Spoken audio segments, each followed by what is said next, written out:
నమస్తే రమగారు. నమస్తే జయ. రమగారు, ఏదైనా కొత్త సిరీస్ స్టార్ట్ చేద్దామా? అంటే రాజులు మర్మాలు అలా ఏదో మెలికలు తిరిగిపోయి అలాంటి కథలు కాకుండా 2 పెళ్లిళ్ళు 3 పెళ్లిళ్ళు కాకుండా ఈజీగా సింపుల్ గా మనలాంటి ఒక సాధారణ వ్యక్తి కథ చెప్పుకుందాం జయ. సూపర్. పరోపకారి- ఒక్కటండి. పరోపకారి పాపన్న ఒకటి కాదు, ఓకే 5 కథలు మన దగ్గర ఉన్నాయి. ఓకే. ఇంకా కొత్త కథలు కనపడితే అవి కూడా చెప్తాను. కాదు రమగారు, ఏ స్టోరీకి ఆ స్టోరీ ఎండ్ అయిపోతుందా లేకపోతే కంటిన్యూ అవుతుందా? ఇది పరోపకారి పాపన్న అనేవాడి జీవితం. అతని జీవితంలో జరిగిన ఒక్కొక్క సంఘటన, అతను ఎట్లా ఇతరులకి సహాయం చేశాడు. మామూలుగా మనకు కూడా ఎక్కువ మందికి హెల్ప్లు చేసేవాళ్ళని పరోపకారి పాపన్న అంటుంటాం. అవునవును. ఇది 1950s చందమామలో వచ్చింది సిరీస్. బాగా పాత కథలే, బాగుంటాయి కథలు, సింపుల్గా ఉంటాయి కథ. ఇంతేనా అనిపించదు. ఓకే. ఇలా ఇతరులకు సహాయం చేయటం గురించి వాళ్ళు ఎంత మంచిగా చేస్తారో కొంతమంది వాళ్ళని తెలుసుకోవడం చాలా బాగుంటుంది అనిపిస్తుంది. నాకు మహా ఇష్టం పాపన్న కథలు, తప్పకుండా అండి. బాగుంటాయి కథలు. పూర్వం ఒక రామాపురం అనే ఒక చిన్న ఊళ్ళో ఒక తల్లి కొడుకు ఉండేవాళ్ళు. తండ్రి లేడు. అయితే ఆవిడ కొంచెం పెద్ద వయసులోనే పిల్లాడు పుట్టాడు. కాస్త పెద్ద ఆవిడ పెద్దది, పిల్లాడు చిన్న పిల్లాడు. వాడిని అందరూ పాపన్న అని పిలిచేవాళ్ళు. పాపాయి, పాపోడు అలా పిలుస్తుంటారు కొన్ని ఊళ్ళలో. ఆ పాపోడే పాపన్న అయ్యాడు. అయితే ఈ పాపన్న ఏంటంటే కొంచెం అమాయకుడు, మంచివాడు. ఎవరో ఒకళ్ళకి హెల్ప్ చేస్తూ ఉండేవాడు. వాళ్ళమ్మ పాపం పినికి సాయం చేయరా, పాపం వీళ్ళకి చేయరా పాపం అనేది మొదట. క్రమంగా వీడు ఎంతసేపు ఎవరో ఒకళ్ళకి సాయం చేస్తూ ఉండేవాడు. వాళ్ళమ్మ ఇలా అయితే ఎలాగరా సొంతం చూసుకోకపోతే అనేది. అంటే ఏమనేవాడు, పాపం వాళ్ళే పేదవాళ్ళమ్మ, వాళ్ళు మనకేమి ఇస్తారు అనేవాడు. ఎవరైనా ఏదైనా పని చేస్తుంటే ఒరే పాపన్న రారా సాయం పట్టరా అంటే సాయం చేయటం. ఒరే పాపన్న కాస్త ఇది ఎవరికైనా ఇచ్చిరారా వాళ్ళు ఎవరికైనా, అక్కడ పోయి అక్కడ ఇచ్చేయటం. ఇక ఎంతసేపు వాళ్ళకి ఆ పని చేయటం, వీళ్ళకి ఈ పని చేయటం, ఇదే. సొంతానికి ఏమీ లేదు. ఎక్కడైనా ఓ చోట పని చేసి ఓ ఉద్యోగంలాగా చేసి 10 రూపాయలు తెచ్చుకోవాలి, ఏదైనా నేర్చుకోవాలి. వీడు పని చేయటమే, ఆ పని చేయటం, ఈ పని చేయటం, అన్ని పనులు వచ్చు, అవే వస్తాయి అంతేగా. ఇప్పుడు ఎవరో దున్నుతున్నారనుకో, ఈ పూట పని మనిషి రాలేదురా, వాడు ఎవడో రాలేదురా, నువ్వు కూడా రావా అంటే వెళ్ళిపోతాడు. ఈ బరువు ఎత్తవా అంటే వెళ్ళిపోతాడు. నీళ్ళు తెచ్చిపెట్టవా అంటే వెళ్ళిపోతాడు. వాళ్ళమ్మ చెప్పేది కానీ అతను వినేవాడు కాదు. అలాగే గడిచేది. అయితే ఏమైంది, కొంతకాలం కాస్త పెద్దవాడు అయ్యాక వాళ్ళమ్మ ఒకనాడు ఏకాదశి నాడు ఉపవాసం, ద్వాదశి వచ్చింది. వస్తే ఆ పూట దేవుడికి ఏదో చేసి పెడదామని అనుకుంది. చేసి పెట్టాలి, ఏదైనా దేవుడికి నైవేద్యం పెట్టుకోవాలి, పాయసము అవి పెడదామనుకుంది. అయితే పాయసం పెట్టదలుచుకుంది కదా, అందుకని ఏమందంటే కొడుకుని బెల్లము, తర్వాత మినువులు, పప్పు బెల్లము, నెయ్యి తెమ్మని చెప్పింది. ఒక ఏదో చేతిలో పెట్టింది రూపాయి. సరే అది జేబులో పెట్టుకున్నాడు. వాటి కోసం బయలుదేరితే ఆ ఊళ్ళో ఒక రెడ్డి గారినాడు. ఆయన గుమ్మం మీద కూర్చుని ఉన్నాడు. ఒరే పాపన్న సమయానికి కనపడ్డావరా, మా పని మనిషి పనమ్మాయి పని చేస్తుంది రామి, అది రాలేదురా, ఇంకా చాలా ఆలస్యం అయిపోయింది, ఇంట్లో గొడవగా ఉంది, మేము కూడా ఎక్కడికో వెళ్ళాలి, కాస్త రామిని కేకేసుకురారా అన్నాడు. ఇతను పప్పు పాయసం మాట మర్చిపోయాడు, వదిలేశాడు. ఇంకా రామి వాళ్ళ ఇంటికి వెళ్ళాడు. రామి దగ్గరికి వెళ్తే ఆ రామి దానికి 2-3 ఆవులు ఏవో ఉన్నాయి, పాలు పిండి ఎవరికో పోస్తుంది. ఏమంది, ఇవాళ పొద్దున్నే ఆవు తన్నింది బాబు, అదేమిటో సెటిల్ అవ్వలేదు, దాన్ని సర్దేసరికి ఇంత సమయం పట్టేసింది, రెడ్డి గారు గోలెడుతున్నారు ఏమిటోను, సరే పాలు తీసాను, ఒక పని చేయవా, కాస్త ఈ పాలు తీసుకెళ్ళి నా వతన వాళ్ళకి ఇచ్చేవా బాబాబు అంది. అదెంత భాగ్యం, ఇస్తాలే అన్నాడు. బాగానే ఉందిగా, రెడ్డి గారి పని అయ్యింది, రామి వెళ్ళిపోతుంది, ఆయనకు తొందర కదా, పోనీ రామి పని అవుతుంది, పాలు మనం ఇచ్చిస్తే సరిపోతుంది. పాలు పుచ్చు బయలుదేరాడు. పాలు పుచ్చుకెళ్తుంటే పురోహితుడు కనిపించాడు, ఆ ఊరు పురోహితుడు.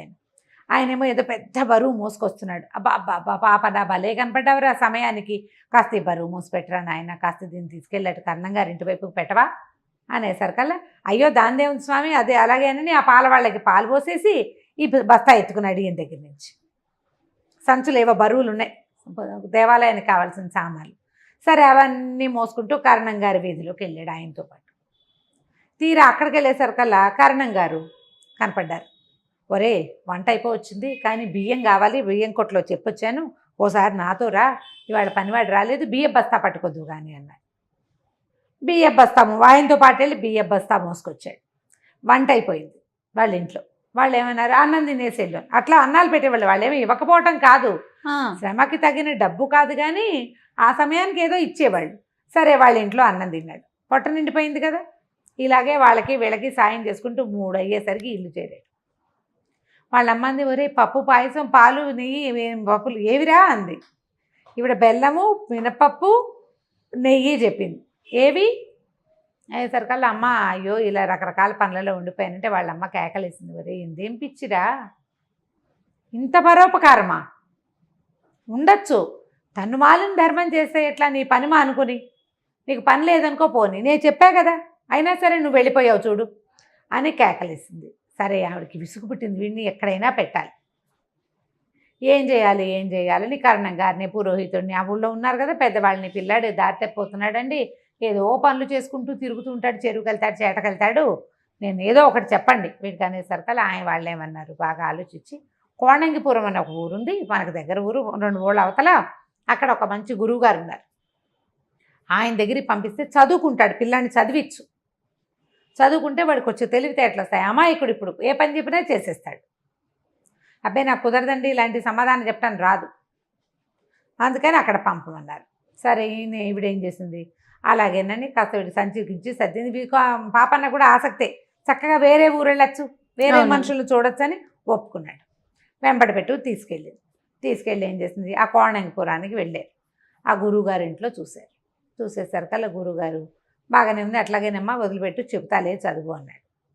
ఒక్క పూట గడిచేసరికి ఆయనకు అర్థమైంది వీడికి మహాపనుల పిచ్చి, పైగా పరోపకారం పిచ్చి. పరోపకార పుణ్యాయ పాపాయ పరపీడనం అని ఒక శ్లోకం, అది వీడి కంఠతా వచ్చు. పరోపకారం అవసరం కదండి అంటాడు, పరోపకారార్థం ఇదం శరీరం, ఇలాంటి ఒక 5-6 శ్లోకాలు బాగా గట్టిగా వల్లవే ఇచ్చాడు ఆయన. అంతే పరోపకారార్థం ఫలంతి వృక్షాహ అని చెప్తారు. వృక్షాలు పరోపకారార్థమే పండుతాయి, నదులు కూడా పరోపకారార్థమే, మేఘాలు కూడా పరోపకారార్థమే, పరోపకారార్థం ఇదని శరీరం, కాబట్టి పాపయ్య కూడా అంతే పరోపకారే అని చెప్పి ఆయన యథాశక్తి తన ఇంట్లో పనులన్నీ చేయించుకుని అయ్యో ఒక 4 సంవత్సరాలు 5 సంవత్సరాలు ఉంచుకుని ఏదో 4 ముక్కలు చెప్పాననిపించి వచ్చాయి అనిపించుకున్నాడు.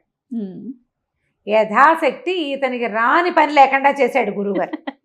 ఇంటి పనితో సహా సమస్తం, ఇక వాడికి ఈ పని వస్తుంది ఈ పని రాదు అని లేదు, శభాష్, సమస్తమైన పనులు నేర్పించేసరికల్లా సరే చదువు అయిపోయింది. గురువు అయ్యో పాప వెళ్ళిపోతున్నాడని దిగులు వచ్చింది గురువుగారికి. కానీ మరి ఏం చేస్తాడు, చదువు అయిపోయాక పంపేయద్దు, అవును ఆయన చెప్పదలుచుకున్న శాస్త్ర పాఠాలు 4 చెప్పేసి అయిపోయింది అబ్బాయి ఇంక ఇంటికి వెళ్ళిపోమన్నాడు. సరే పాప ఏం చేశాడు, అలాగేనని ఇంటికి వెళ్ళడానికి బయలుదేరాడు. ఈ ఇంటికి బయలుదేరుతుంటే ఏమైంది, వచ్చాడు దారిలోకి, కొంచెం దూరం ఉందిగా వీళ్ళింటికి వాళ్ళింటికి, అయితే ఈ చిట్టడవిలోకి ప్రవేశిస్తుంటే 2 రాజభటులు పరిగెడుతున్నారు, వాళ్ళకి ముందు బట్టలు చిరిగిపోయి ఒక కుర్రాడు పరిగెడుతున్నాడు. పట్టుకోండి అని అరుస్తున్నారు. అక్కడ ఎవరున్నారు పట్టుకోవడానికి, వాళ్ళిద్దరే పరిగెడుతున్నారు వాడు వెనకాల. ఈయన ఏం చేశాడు, ఏమనుకున్నాడు పాపన్న, ఓహో ఈ రాజభటులు వీడు దొంగో ఏమిటో అయ్యుంటాడు అని చెప్పేసి పరిగెత్తి పట్టుకున్నాడు. పరోపకారార్థం కదా ఈయన చేసేది, పరోపకారం. పరిగెత్తుకుంటూ దొంగను పట్టుకున్నాడు. ఓర్ని భలే పని చేసావురా, రారా మాతోట్రా, మా సైన్యాధికారికి చెప్పి నీకు బాగా బహుమతి ఇప్పిస్తాం మా అధికారికి చెప్పి అని చెప్పి పట్టేసుకున్నారు, నోట్లో గుడ్డలు కుక్కేశారు ఆ కుర్రాడికి, తీసుకెళ్ళిపోయారు. తీసుకెళ్తే వాళ్ళతో పాటు వెళ్ళాడు. సైన్యంలో ఉద్యోగం ఇప్పిస్తారు, ఏదైనా బహుమతి ఇస్తారు, ఉద్యోగం అవసరం కదా, అలాగని వెళ్ళాడు వాళ్ళ వెనకాల. ఊరు నుంచి వెళ్తున్నాడు, గురువుగారి దగ్గర నుంచి వెళ్తుంటే ఒక కుర్రాడు కనపడ్డాడు. కుర్రాడిని రాజభట్లు వెంబడి పడుతున్నారు, పట్టుకుని కట్టేశాక ఏమైంది, కొంచెం దూరం వాళ్ళు కట్టి వాళ్ళని తీసుకెళ్ళారు ముందుకి. తీసుకెళ్ళిన తర్వాత ఒక బాగా అడవి లోపలికి తీసుకెళ్ళి ఆ కుర్రాడిని ఓ చెట్టు కట్టేశారు. మనకి సంకేత స్థానం ఇదే, ఇక్కడే ఉండాలి, అరే ఇక్కడ ఉండండి మీ ఇద్దరు అని చెప్పి పాపన్నకి ఏం చెప్పాడు, వాళ్ళిద్దరిలో ఒకడు, బాబు నువ్వు ఇక్కడే మా వాడికి సహాయం ఉండు, మా యజమాని వచ్చాక, మా సైన్యాధికారి వచ్చాక, అధికారి అంటాడు, యజమానుడు సైన్యాధికారి అంటాడు, అధికారి వచ్చాక నీకు బహుమతో ఉద్యోగమో ఏదైనా చేయిస్తాం, అందాక మా వాడికి తోడుండు నువ్వు అని చెప్పి కుర్రాన్ని కట్టేశారు. ఓ భట్టుడు ఇక్కడ ఉన్నాడు, ఇంకో భట్టుడు ఈ మాటలు చెప్పి వెళ్ళిపోయాడు. ఈ ఉన్న భట్టుడు ఏమన్నాడు, బాబు 2 రోజులైంది నిద్రపోయి, కళ్ళు మూతలు పడిపోతున్నాయి, ఎట్టగొట్ల ఇక్కడ దాకా వచ్చాను, 1 గంట నిద్రపోతా, ఈయన్ని చూడు కాస్త, ఈ కుర్రాన్ని కట్టేశాం కదా వీడిని చూస్తూ ఉండమన్నాడు. అనేసరికల్లా సరేనన్నాడు. చూస్తూ ఉండాలి అంతే కదా, పైన పరోపకారి పైగా అదే కదా. సరే ఆ భటుడేమో ఓ పక్క తిరిగి పడుకున్నాడు. మామూలుగా నిద్రపోయేటప్పుడు చూస్తూ పడుకుంటారు, కానీ ఒళ్ళు తెలియని నిద్ర పట్టాక ఎటో తిరిగిపోయి ఎక్కడో చూస్తారు, వాళ్ళు ఏం చూస్తారు మన్ని, అటు తిరిగిపోయారు. ఈ కుర్రాడు కట్టేస్తున్నాడు కదా, వాడు తీవా తీవా అని సైగ చేస్తున్నాడు, ఇక్కడ తీ దాహం వేస్తుందని. అది దాహం వేస్తుంది. సరే నోట్లోంచి గుడ్డలాగాడు. ఏమిటన్నాడు, దాహం వేస్తుందంటే ఈయన పరోపకారి ఏం చేశాడు, ఆ పక్కన ఎక్కడో చెరువు ఉంది అక్కడ దాకా వెళ్ళి తావరాకు చుట్టి కాస్త నీళ్ళు తీసుకుని తను తాగాడు. నీళ్లు పుచ్చుకొని వచ్చాడు.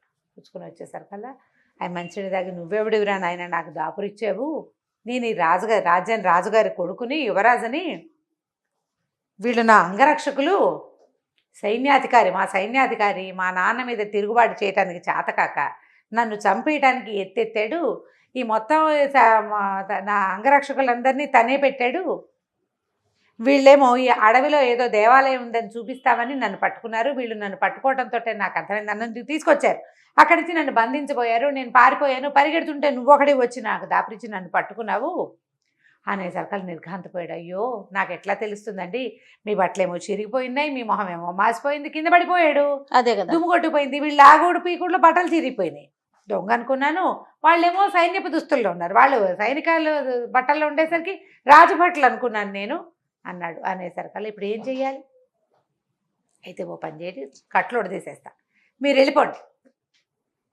వెళ్ళిపోండి, నేను ఇక్కడ ఉంటానన్నాడు. ఆ కుర్రాడు అన్నాడు, అది కాదు నువ్వు ఇక్కడ ఉండిపోతే వీళ్ళని చంపేస్తారేమని. అబ్బే వాళ్ళు నన్ను ఏం చేయలేరండి, నాకు చాలా బలం ఉంది, చిన్నప్పటి నుంచి పని చేస్తున్నాను, నా సంగతి నేను చూసుకుంటా, రెడ్ హ్యాండెడ్గా పట్టుకుందాం వీళ్ళని, కాబట్టి మీరు వెళ్ళిపోయి సైన్యాన్ని తీసుకురండి, సైన్యాధికారి పెట్టిన వాళ్ళని ఎవరిని తేకూడదు, పాత వాళ్ళని తెచ్చుకోవాలి, తండ్రికి చెప్పి తేవాలి అని చెప్పి రాజకుమారుణ్ణి ఊడదీసేసాడు పాపన్న గారు.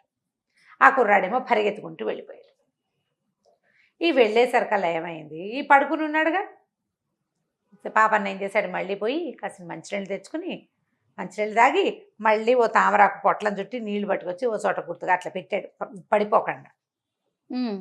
సరే కాసేపట్లో ఏమైంది, ఇంకా కాసేపు గడిచింది, ఆ సైనికాధికారి ముందెళ్ళాడే, సైన్యాధికారిని పిలుచుకొస్తానన్న సైనికుడు వాళ్ళిద్దరు వచ్చారు. వచ్చేసరికల్లా అటు ఇటు చూస్తే ఇటువడబోయ్ అన్నాడు, ఇతనేనండి నేను చెప్పిన వాడు అన్నాడు. కుర్రాడేడి లేడు, వీడేమో పడుకుని నిద్రపోతున్నాడు, రెండో వాడు వాడు తను తన్నారు, లేపారు. ఏడురా కుర్రాడంటే నాకేం తెలుసు నేను పడుకున్నా అంటాడు. అనేసరికల్లా నాకు తెలియదండి, వీడు లేస్తున్నాడు లేవబోతాడేమో అని మంచినీళ్ళు తెద్దామని దాహం వేసి వెళ్ళాను అంతే, నాకైతే తెలీదు, వీడే పంపేశాడేమో అంటారు వాళ్ళిద్దరు. వాడిని పంపేసేవాడిని అయితే పట్టుకునేందుకు అప్పచెప్తా మీకు, నేనే కదా పట్టుకున్నా, అతను మీ చేతుల నుంచి తప్పించుకున్నాడు, బాగా 4 బారల దూరంలో పరిగెడుతుంటే నేను బలశాలిని ఒక లంఘించి కుర్రాన్ని పట్టుకున్నా, అతనే ఊడదీసేసుకుని ఉండుంటాడు. అప్పుడు ఏమైంది, సైన్యాధికారి రాగానే ఏమన్నాడంటే, అరే ఒక్క వేటికి తెగేసేయండి రా, కట్టేసిన వాడి తల చెరుకోమాన్యం ఇస్తానన్నాడు. వాడి తల తెగిపోవాలి, కట్టేసిన వాడి తల తెగిపోతే ఇద్దరికి చెరుకోమాన్యము ఇస్తాను అన్నాడు. తెగేయటానికి కుర్రాడే లేడు, వీళ్ళు బాధించుకున్నారు. బాధించుకునేసరికల్లా సరే వాడంటాడు, నేనైతే నిద్రపోయాను నాకు తెలీదు. ఇతనేమంటాడు, నాకు తెలీదు, కట్టేస్తున్నప్పుడు నేను ఇక్కడే ఉన్నా, మంచినీళ్ళు తాగడానికి వెళ్ళాను, అంతలో ఏమైందో తెలీదు, అతను లేడు, ఇతను నిద్రపోతున్నాడు, వీడే విప్పేసి పడుకున్నాడేమో, నటిస్తున్నాడేమో, కావాలంటే మీరు మాట్లాడుకోండి అన్నాడు. ఇంత సైన్యాధికారి వచ్చిన మొదటి సైనికుడు వెళ్ళినవాడు, ఇద్దరు కలిసి వింటాను ఇక్కడ ఉన్నవాడిని, వీళ్ళలో వీళ్ళు కొట్లాడుకుంటున్నారు కానీ ఏమీ తెగలేదు. ఇతను ఏమన్నాడు, మీరు ఏదో బహుమానం ఇస్తామని నన్ను అట్ట పెట్టారు, నా బహుమతి నాకు ఇస్తే నేను వెళ్తానండి అంటాడు. అసలు వాడే లేకపోతే బహుమతి ఎందుకు బహుమతి ఇస్తామన్నారు, వాడిని పట్టుకున్నందుకు. నా సమయం వృధా కదండి, మరి ఇంతసేపు ఇక్కడ ఆపారు అనవసరంగా, ఎంతసేపు ఆగాను, ఒక పూటంతా పోయింది మీకింది. రాజుగారి దగ్గరికి వెళ్తే కనీసం ఉద్యోగం అన్నా దొరికేది, మీరేదో ఉద్యోగం ఇస్తారు డబ్బు ఇస్తారంటే 2 ఇవ్వలేదు. ఈ డిస్కషన్లో ఎంత టైం గడిచిపోయిందో, అటు ఇటు చూశారు, ఎక్కడా ఏమీ జాడలు లేవు. ఇంతలో ఏమైంది, 4 పక్కల నుంచి సైన్యం కమ్ముకొని పట్టేసుకున్నారు, వీళ్ళని పట్టేశారు. రాజకుమారుడు వచ్చి తీసుకొచ్చేసాడు సైన్యాన్ని. పట్టుకున్నాక రాజుగారి దగ్గరికి తీసుకెళ్ళారు. తీసుకెళ్ళాక ఏమైంది, ఇప్పుడు పాపన్న ఏం సాక్ష్యం చెప్తాడు, అక్కడ ఏం జరిగిందో చెప్పాలి. ముందో కుర్రాడు పరిగెత్తాడు, అతని వెనకాల 2 సైనికులు ఉన్నారు, అతను దొంగ అనుకుని పట్టుకున్నాను, తీరా కట్టేశాక తెలిసింది అతను రాజకుమారుడని. అయితే ఈ సైన్యాధికారి ఏమన్నాడు, కాదు ఎవరో కట్టేశారు, నేను విడుదల చేయడానికి, అబ్బాయి గారిని విడుదల చేయడానికి వచ్చానంటాడు. ఇప్పుడు పాపన్న సాక్ష్యం చెప్పాలి, కాదు సైన్యాధిపతి రాగానే కట్టేసిన వాడిని నరికేయండి, చెరుకోమాన్యం ఇస్తానని అన్నాడు. ఇప్పుడు సైన్యాధికారి కట్టేసింది, ఇద్దరు సైనికులు కట్టేశారు. వాళ్ళిద్దరికి శిక్ష ఇస్తే సరిపోతుంది, సైన్యాధికారి తప్పించుకోవచ్చు. అతని మీద ఎలిగేషన్ ఏం లేదు, అభియోగం లేదు కదా. అభియోగం ఏమిటి? నువ్వు కట్టేసిన వాడిని నరికేస్తే 2 మాన్యాలు ఎందుకు ఇస్తానన్నావు అంటే ఎవడో కట్టేసి ఉన్నాడని, కట్టేసిన వాడు ఫలానా అని నీకు తెలుసు అనమాట అని చిత్రవధ చేశారు అతను. మొత్తానికి అతను బయట పెట్టాడు. రాజకుమారుని సంహరించి ఇది కొట్టేయటానికే ఈ ఎత్తు వేశాను అని. సరే, రాజుగారు చాలా మెచ్చుకున్నాడు. చాలా మంచివాడు పోయి, నువ్వు వాళ్ళకి సహాయం చేసావు, మాకు సహాయం చేసావు. తొలిగా తప్పించుకున్నాడు అనుకో రాజకుమారుడు, మొదటిసారి తప్పించుకుంటే సైన్యాధిపతికైనా దొరికిపోయేవాడు. వాళ్ళు ఏ కత్తో విసిరిస్తే చచ్చేపోయేవాడు. నువ్వు పట్టుకోవటం మాకు మేలే జరిగిందని రాజు చాలా మెచ్చుకున్నాడు. తమ దగ్గర ఉంచుకున్నారు. ఉద్యోగం చేయమన్నారు. ఏదైనా ఉద్యోగం ఇస్తామంటే రాజుగారు అబ్బాయి పాపనే ఉన్నాడు, నేను చదువు అయ్యాక మా ఇంటికి వెళ్ళలేదండి, మా అమ్మని చూసొస్తా, అమ్మని చూసొస్తానంటే వీళ్ళు ఏమన్నారు, పల్లెటూరు వాడు, ఏదో చిన్న బతుకువాడని రాజుగారి అబ్బాయి 1000 మొహరీలు ఇచ్చాడు ఇతనికి. రాజుగారు రాజముద్ర ఉన్న సంచిలో పోసి ఆ సంచిని 1000 రూపాయలు, 1000 మొహరీలు అంటే అంతంత నాణేలు అవి ఇచ్చి చేతిలో పెట్టాడు. జాగ్రత్తగా వెళ్ళు, ఎవరైనా సహాయం ఇమ్మన్నావా అంటే, నాకెందుకండి సహాయం, నా దగ్గర ఏముంది, వెయ్యేగా, అంతకైతే వాళ్ళకే ఇచ్చేస్తా అంతే, పర్వాలేదు నేను వెళ్తాను అన్నాడు. రాజకుమారుడు పదే పదే చెప్పాడు, నువ్వు వెళ్ళాక మీ అమ్మకి అప్పులు సప్పులు ఉంటే అవి తీర్చి మీ అమ్మని తీసుకుని రా, మా దగ్గరే ఉద్యోగం చేద్దు కానీ, నా దగ్గరే ఉందు కానీ అని పదే పదే చెప్పాడు. సరేనన్నాడు. సరే, ఆ మొహరీలు సంచి పుచ్చుకుని కొంచెం ఏదో 1-2 బట్టలు ఏమున్నాయి అతని దగ్గర, 2 పూటలు అక్కడే హాయిగా గడిపి తర్వాత ఊరు బయలుదేరాడు. వెళ్తున్నాడు. ఊరు వెళ్తుంటే ఏం కనపడింది, ఒక దూరంగా ఒక చెట్టు మీద, ఒక చెట్టు దగ్గర ఒకడెవడో తాడేసి కడుతున్నారు. తాడు ఎందుకు వేస్తున్నారు అని ఆలోచించాడు. సాధారణంగా తాళ్ళు అవి ఎవరు కడతారు, ఉయ్యాలలు అవి కట్టుకుంటారు, ఏదైనా వస్తువులు వెళ్ళాడతారు, ఉట్లు కడతారు. ఇది నట్టడవి, పిట్ట సంచారం లేదు. అయ్యో వీడెవడో ఊరు పోసుకుంటున్నాడు ఏమిటోనని పరిగెత్తుకుంటూ వెళ్ళాడు. ఆగాగు, చచ్చిపోవద్దు చచ్చిపోవద్దు, ఉండు ఉండు ఉండని పరిగెత్తేసరికల్లా తీరా ఒక దౌర్భాగ్యుడు ఎవడో అక్కడ ఊరి పోసుకుంటున్నాడు. అడిగాడు, ఎందుకు ఊరి పోసుకుంటావు ఏమిటంటే, అయ్యో నాకున్న కష్టాలు అన్నీ కాదండి, చాలా కష్టాల్లో ఉన్నాను నేను, ఎంత ఇబ్బందుల్లో ఉన్నానో చెప్పరాని బాధలు ఉన్నాయి నాకు, మరి నేను అందుకే చచ్చిపోదలుచుకున్నాను అంటే, ఏమిటి నాయనా అంత కష్టం ఏమిటో చెప్పంటే, నాకు 300 వరహాలు కావాలండి, 300 ఉంటే నేను బతికేయగలుగుతాను, 300 వరహాల అప్పులు, అవి తీరిస్తే కానీ మా ఊళ్ళోకి నన్ను అడుగు పెట్టనివ్వరు, నాకు చాలా బాధలు ఉన్నా, నా వల్ల కాదు, అందుకని చచ్చిపోదలుచుకున్నాను అనేసరికల్లా ఈయనేమన్నాడు, సంచి తీసి 300 లెక్క పెట్టాడు. ఇదిగో 300 వరహాలు తీసుకో, చచ్చిపోవద్దు, బతుకు హాయిగా అనంగానే ఇతను ఏం చేశాడు, 300 వరహాలు ఇవ్వగానే ఆ డబ్బు ఇట్లా గావంచాలో మూట కట్టుకున్నాడు, ఉత్తరీయాల్లో గబగబా మూట కట్టుకుని పరిగెత్తుకుంటూ వెళ్ళిపోయాడు. ఈ పాప నాకు అర్థం కాదు, నేను నీకు సహాయం చేస్తానన్నా, డబ్బులు ఇస్తే వాడు ఎందుకు పారిపోతున్నాడు, వాడు ఎందుకు పారిపోవాలి అక్కడి నుంచి, ఉండి మాట్లాడచ్చు కదా, దానికి అర్థం కాలే. సరే ఏమైటో లేని అటు ఇటు చూసేసరికి ఆ చెట్టు కింద ఒక చిన్న మూట కనపడింది. అయ్యో వీడు ఎందుకు పరిగెత్తాడు, అసలు ఇతనికి ఇంకా ఏమీ పూర్వాపరాలు కనుక్కోలే, నీదే ఊరని, పెళ్ళయిందా అని, అదా ఇదా బాగా కనుక్కుని సహాయం చేస్తాడు. ఇతనికి అట్లా కాదు, అడగంగానే చేసేసే గుణం పాపం. చూస్తే చెట్టు కింద ఒక మూట, చిన్న మూటే, బట్టల మూట, అది ఊడదీస్తే కొత్త బట్టలు ఉంటాయి. ఆ బట్టలు ఎలాంటివి, ఇప్పుడు చచ్చిపోతానన్న వాడు ఉన్నాడు చూసావా, వాడు వేసుకున్న బట్టలు లాంటిదే ఇంకో జత ఉంది అందులో. ఈ పాపని ఏమనుకున్నాడు, ఎప్పటి నుంచో ఈ పాత గుడ్డలతోటి ఉన్నాను అని చెప్పేసి ఆ గుడ్డలు విడిచి అక్కడ బారేసి ఆ సంచిలో ఆ మూటలో ఉన్న బట్టలు వేసుకున్నాడు. వేసుకుని ఈ 300 ఇచ్చేసి మీరు 700 ఉన్నాయి కదా, ఇవి పుచ్చుకుని ఊరి వైపు నడవటం మొదలుపెట్టాడు. నడుస్తుంటే ఏమైంది, ఇంతలో వెనక నుంచి ఎవరో రాళ్ళు పెట్టి కొట్టేశారు అతను. గట్టిగా తగిలేసినాయి దెబ్బలు. ఇప్పుడు దూరం నుంచి ఇంత రాయి వేసి కొట్టే భలే సర్రమని తగులుతుంది. ఆ కొట్టేసరికల్లా హదిరిపడ్డాడు. 2వ రాయి 3వ రాయి తగిలేసరికల్లా తలకాయ తిరిగిపోయి పడిపోయాడు. తను పడిపోవటం ఏమిటి, ఆ పక్కనే డబ్బుల మూట కూడా పడిపోయింది అతని చేతిలో ఉంది, పక్కన 2 పెట్టుకున్నట్టు పడ్డాడుగా. ఆ వాడు పరిగెత్తుకుంటూ వచ్చి ఆ కొట్టిన వాడు ఆ మూట తీసుకుని పారిపోయాడు.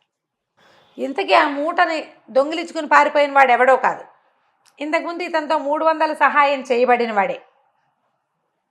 ఇతని దగ్గర డబ్బులు ఉన్నాయని తెలిసింది కదా, ఇంకా డబ్బులు ఉన్నాయని. వాడే ఆ డబ్బుల కోసమే వాడు అది తలకాయ పగలగొట్టేసి ఓడి దుర్మార్గుడు. కానీ ఇచ్చి ఈ డబ్బులు పుచ్చుకుని పారిపోయాడు. ఇప్పుడు దీనికి పూర్వకథ ఏమైందంటే, ఎవడైతే కుర్రాడు సూసైడ్ చేసుకుంటున్నాడని డబ్బులు ఇచ్చేసాడు పాపన్న కదా, ఆ శ్యామన్న వాడి పేరు. ఆ శ్యామన్న ఏంటంటే వాడికి ఒక కథ ఉంది. వాడు ఏమిటి కొంచెం తొందరగానే పెళ్ళయింది, తండ్రి లేడు తల్లి వాడు. అయితే వీడికి ఏంటంటే కొంచెం చుట్టుపక్కల అప్పులైనాయి. పెళ్ళయింది కానీ పిల్లని కాపురానికి తెచ్చుకోలేదు. పాత రోజుల్లో అలా చేసేవాళ్ళు కదా. అత్తమావ ఎంతసేపు ఉత్తరాలు రాయించారు, కబుర్లు పంపిస్తుంటారు, పిల్లని కాపురాన్ని తీసుకెళ్ళండి అని. కానీ వీళ్ళు ఆ పని చేయలేదు. వాళ్ళ అమ్మ కూడా శత పోరుతుంది, కాపురాన్ని తెచ్చుకుందాం పిల్లని తెద్దానరా అని. వీడికి ఇక్కడ అప్పులు ఉన్నాయి. ఈ బాకీలు వాళ్ళు ఒత్తిడి తెచ్చేస్తున్నారు. వాడికి ఉన్న చిన్న ఇల్లు కూడా స్వాధీనపరచుకోవడానికి. వీడికి ఉన్న బాకీలు వాళ్ళ అమ్మకి తెలియదు. వాడు ఏదో ఆటకాయతనానికి చేసిన బాకీలు, ఆటలకి వాటికి వీటికి అక్కడికి ఇక్కడికి వెళ్ళడానికి బాకీలు చేశాడు. సంపాదన లేదు, బాకీలు ఎలా తీరుతాయి? అవును. దాంతో వాడు చాలా విసిగిపోయి ఉన్నాడు జీవితం మీద. కానీ వాళ్ళ అమ్మకి బాకీ సంగతి తెలియక వాడిని బలవంత పెట్టి అత్తారింటికి తోలింది. తీరా వీడేమనుకున్నాడు, వెళ్ళి అత్తారింటికి ఓ పూట నుండి వచ్చేద్దాం అనుకుంటే వాళ్ళు 2-3 రోజులు ఉంచి 2 బట్టలు కుట్టించి ఇచ్చి పెళ్ళాన్ని బలవంతంగా పంపేశారు అతనితోటి. తీసుకెళ్ళిపోవాల్సిందేనని. ఇక ఏమీ చేయలేక వాళ్ళు ఇచ్చిన బట్టల్లో ఓ జత కట్టుకుని మీ 2వ బట్టలో అతను చిన్న మూట చేత పుచ్చుకుని భార్యను వెంబడి పెట్టుకొచ్చాడు. వస్తుంటే దారిలో ఏమనిపించింది, పెళ్ళాన్ని ఇంటికి తీసుకెళ్తే రూపాయి సంపాదన లేదు. బాకీలు వాళ్ళు వచ్చి ఇంటి మీద పడితే పెళ్ళాం ముందు పరువు పోతుంది. బాకీ తీర్చడానికి వేరే దారి లేదు. అందుకని అతను ఏమనుకున్నాడు, చచ్చిపోదాం అనుకున్నాడు. వాడు సూసైడ్ చేసేసుకోవాలి, ఊరేసుకుందాం అనుకున్నాడు. ఈ భార్య తను సాయంకాలం వేళే బయలుదేరి చీకటి పడే వేళకి ఈ చిట్టడవిలోకి చేరి ఓ చెట్టు కింద పడుకుని నిద్రపోయారు. పెళ్ళాం నిద్రపోతోంది. ఇతను ఏం చేశాడు, లేచి ఈ సూసైడ్ చేసుకోవడానికి వచ్చేసాడు. ఆ అమ్మాయి అక్కడెక్కడో ఉంది. వీడు బాగా ముందుకు నడిచి వచ్చాడు. అక్కడ మన పాపన్న అతను చూశాడు. ఈయన పరోపకారార్థం ఇతని శరీరం అంటాడు కదా, డబ్బిచ్చాక ఆ డబ్బులు పుచ్చుకున్నాక ఇతనికి ఏమనిపించింది, డబ్బులు ఇచ్చినట్టే ఇచ్చి తను ఉరి మానేయంగానే డబ్బులు లాక్కుంటాడేమోనని పరిగెత్తి పారిపోయాడు. పారిపోయిన తర్వాత వాడికి ఏం ఊహొచ్చింది, మనకి ఇంత డబ్బు ఇచ్చాడు, 300 వరహాలు ఇచ్చేసాడు, 300 పట్టుకెళ్ళాడు, తీసేసుకున్నాడు. అతని దగ్గర ఇంకా డబ్బులు ఉన్నాయి, లెక్క పెడుతున్నాడు కదా, లెక్క పెట్టి కదా 300 తీసి ఇచ్చాడు. కాబట్టి మిగిలిన డబ్బులు గనక కొట్టేస్తే జీవితం హాయిగా వెళ్ళిపోతుంది, వీడెవడో అమాయకుడిలాగా ఉన్నాడు అని అనుకుని ఏం చేశాడు, పారిపోయిన వాడు కొంచెం దూరంగా దాక్కుని ఈ పాపన్న గారు తన బట్టలు అక్కడ ఉన్నాయి, మూటలో ఉన్న కొత్త బట్టలు వేసుకుని నడుస్తున్నాడు కాదు, అతన్ని వెనకాల నుంచి పాపన్నని రాళ్ళు పెట్టి కొట్టేశాడు. కొట్టంగానే పడిపోయాడు. ఆ డబ్బులు పుచ్చుకుని పారిపోయాడు. వెళ్ళిపోయాడు శ్యామన్న. వెళ్ళిపోయి డబ్బులు లెక్క పెట్టుకున్నాడు. చూస్తే తన దగ్గర ఉన్నవి కాకుండా 700 మొత్తం కలిపి 1000 వరహాలు. ఆ సంచి రొంటిని పెట్టుకుని ఏమనిపించింది, జీవితం మీద వ్యామోహం వచ్చింది. చచ్చిపోక్కర్లేదు, అప్పులు తీరిపోతాయి, చక్కగా పెళ్ళానికి నగ నట్రా కొనుక్కుని ఓ ఇల్లు వాకిలి కొంచెం పెద్దగా కొనుక్కుని 4 చూసుకుని భార్యని తీసుకెళ్ళచ్చు కాపురానికి అనుకున్నాడు. కాకపోతే పెళ్ళాన్ని ఇక్కడ వదిలిపెట్టాడు. అడవిలో పడుకుంది కదా అమ్మాయి, ఏముంది అటు ఇటు చూసి ఇంటికి నడిచి వెళ్ళిపోతుంది. వాళ్ళ ఇంటి నుంచే కదా వచ్చావు, ఏమవుతుందిలే, ఇది ఇక్కడ ఏమైనా అయిపోతుందేమో, పులుస్తుందేమో, సింహం వస్తుందేమో, అలా భావించలేరేమో, అవన్నీ ఊహించకుండా పెళ్ళాం అత్తారింటికి తిరిగి వెళ్ళిపోతుంది అనుకుని అట్టించి అట్టే నడుచుకుంటూ పోయాడు. వాడు వెళ్ళిపోయి ఏం చేశాడు, ఆ పట్టణంలోకి ప్రవేశించాడు. ఇది ఏ పట్టణం, పాపన్న గారు రాజకుమారుణ్ణి కాపాడి అక్కడి నుంచి తిరిగి వస్తున్న పట్టణం. ఓహో, ఏ పట్టణం నుంచి అతను తిరిగి వచ్చాడో ఆ ఊళ్ళోకి వెళ్ళాడు. వెళ్ళి ఏం చేశాడు, నగలు బేరం ఆడడం కోసం బంగారపు కొట్టులోకి వెళ్ళాడు. బంగారపు కొట్టు అయినా చూస్తే వీడు సామాన్యంగా ఉన్నాడు, సింపుల్ బట్టలే, పల్లెటూరు వాడు కనపడుతోంది. కానీ వీడి దగ్గర ఉన్న సంచి మీద రాచముద్ర ఉంది. డబ్బుల సంచికి, రాజుగారు ఇచ్చిన డబ్బుల సంచికి ఒక ప్రత్యేకమైన ముద్రలు ఉంటాయి. ఆ ముద్ర చూసేసరికి డౌట్ వచ్చింది, వీడెవడికో ఎట్లా వస్తుంది ఈ సంచి, పైగా రాజుగారి సంచి అంటూ ఒకటి ఎవరింటికైనా వస్తే వాళ్ళు అందులో ఏమైనా బియ్యపిండి పోసి శనగపిండి పోసి ఎవరికి ఇవ్వరు, అది అసాత్పరంగా దాచుకుంటారు. దాంతో ఇతను ఏం చేశాడు, రక్షక భట్లకు కబురు చేశాడు, నా దగ్గరికి నగలు కొనడానికి వచ్చిన ఒకటి దగ్గర రాజముద్ర ఉన్నటువంటి డబ్బుల సంచి ఉంది అని. వాళ్ళు వచ్చి సైనికులు వీడిని పట్టుకున్నారు. పట్టుకోగానే ఈ సంచితో సహా తీసుకుపోయారు రాజుగారి దగ్గరికి. రాజుగారు పరిశీలించి చూశాడు, అది ఏమిటి, నిన్న సాయంత్రం మనం పాపన్నకి ఇచ్చిన సంచి, 1000 వరహాలు ఇచ్చాం, లెక్కెట్టారు, 1000 వరహాలు ఉన్నాయి. ఈ శ్యామన్నకి 1 రూపాయి ఖర్చు పెట్టే అవకాశం కూడా రాలా, అందులో తొలుత 300 తీసుకున్నాడు, తర్వాత మొత్తం సంచి లాక్కున్నాడు. ఏం చేసుకుంటాడు, రూపాయలు కొనాలి ఏదైనా, బంగారపు కొట్టుకు వెళ్ళాడు తొలిగా, అక్కడ దొరికిపోయాడు. లెక్క పెట్టంగానే రాజుగారు అడిగారు, ఈ సంచి నీ దగ్గరికి ఎక్కడ వచ్చిందంటే ముందు నాదేనన్నాడు. తర్వాత బట్టలను చూసి భయపడి అబ్బే కాదండి ఎవరో ఒక ధర్మాత్ముడు దానం చేశాడు. దానం చేస్తే ఎట్లా దానం చేస్తాడు, సరే ఏ ఊరు నీది అంటే వీడు తన సొంత ఊరు పేరు చెప్పకుండా వేరే ఊరు చెప్పాడు. నీకు దానం చేసిన ఆయన నీకు ఎక్కడ దానం చేశాడు అంటే ఎక్కడ దానం చేశాడో చెప్పాలా, వేరే చోట పేరు చెప్పాడు. పాపన్న ఎక్కడికి వెళ్ళాడు, తన ఊరు వెళ్ళాడు. ఆ ఊరికి వెళ్ళే దారి రూట్లో ఏమేమి ఊళ్ళు వస్తాయి, ఆ ఊళ్ళల్లో వీడు చెప్పిన పేరు లేదు. ఇదేమో పాపన్నకి ఇచ్చిన సంచి. దాంతో వీడు అబద్ధాలన్నా చెప్తూ ఉండాలి. ఎవరో ధర్మాత్ముడు దానం చేస్తే 100 ఇస్తాడు, 50 ఇస్తాడు, 10 ఇస్తాడు, మొత్తం ఎందుకు 1000 ఇచ్చేస్తాడు? వరహాలు ఇచ్చేస్తాడు. సరే ఆ సంచి దగ్గర పెట్టుకున్నారు. వరే వీడిని కొట్ల పడేంట్రా, పాపన్న ఊరు వెళ్ళాడో లేదో కనుక్కోండి అని జనాల్ని పంపించారు. పాపన్న వాళ్ళ ఊరు అన్ని వివరాలు వీళ్ళ దగ్గర ఉన్నాయి, చెప్పాడు కదా వాళ్ళకి. ఓకే. సరే ఇంతలో ఏమైంది, ఈ కథ ఇలా వెళ్ళిపోయింది. ఈ అడవిలో పాపన్న పడిపోయాడు. ఈ పాపన్న దగ్గరికి ఎవరు వచ్చారు, ఎవరో ఒకళ్ళు రావాలి, మనుషులు చూడాలి కదా పడిపోయిన వాడిని. ఆ దారి పెద్దగా జనాలు తిరిగే దారి కాదు. కాకపోతే శ్యామన్న భార్య గదిలో అక్కడ పడుకుంది అడవిలో. ఆ అమ్మాయి నిద్ర లేచి చూసింది, మొగుడు అటు ఇటు ఎక్కడా కనపడలేదు. సరే ఏమనుకుంది, అయ్యో ఏమిటి ఏమైపోయింది అని అనుకుని వెనక్కి వెళ్తే పుట్టింటికి వెళ్ళిపోవచ్చు. ఆ పిల్ల ఇప్పటికి 5-6 సంవత్సరాలుగా అత్తారింటికి వెళ్ళిపోవాలని తహతహలాడిపోతాం. ఒకవేళ పొరపాటున తను ఏదో నడుచుకుంటూ వెళ్ళిపోయాడేమో, లేపైనా ఏటైనా వెళ్ళినా తన ఇంటికే కదా చేరతాడు. అందుకని అత్తారింటికే దారి వెతుకుతూ అయినా ఎవరో ఒకళ్ళని అడిగైనా, అన్ని ముందు అడవి దాటితే ఏదో ఊరు రాదు, ఊర్లో ఒక దారి అడిగి వెళ్ళొచ్చు. అందుకని ముందుకే దారి తీసి, ఈ ముందుకు తీసిన దారి ఎటు, ఎక్కడైతే శ్యామన్న పాపన్నని కొట్టిపడేశాడో అక్కడ. ఆ దూరం నుంచి నడిచిస్తుంటే చూస్తే ఎవరో మనిషి బోర్లా పడి ఉన్నట్టు కనపడుతున్నాడు. ఆ బట్టలు అమ్మాయికి తెలుసు, భర్తకి కుట్టించారు నాన్న. 2 చొక్కాలు 2 ధోవతలు కొన్నాడు. గుర్తుపట్టింది చొక్కాలు.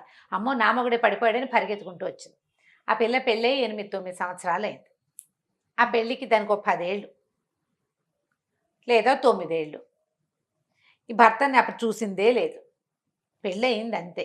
ఇవి వచ్చాక కూడా కాపురానికి పంపించేటప్పుడు వీళ్ళు అవి ఇవి చేశారు.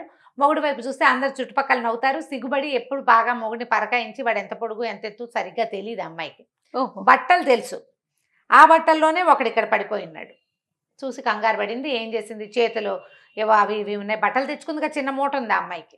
అటు ఇటు చూస్తే సరే ఆ పవతలు ఎక్కడో నీళ్లునే, గబాలను కాసిన నీళ్లు బట్ట తడిపి పట్టుకొచ్చి మొహం మీద నీళ్లు జల్లి లేవదీసింది. లేవదీసేసరికల్లా ఈ లేవదీసింది ఎవరో అనుకుంటాడు, ఆయనకేం తెలుసు.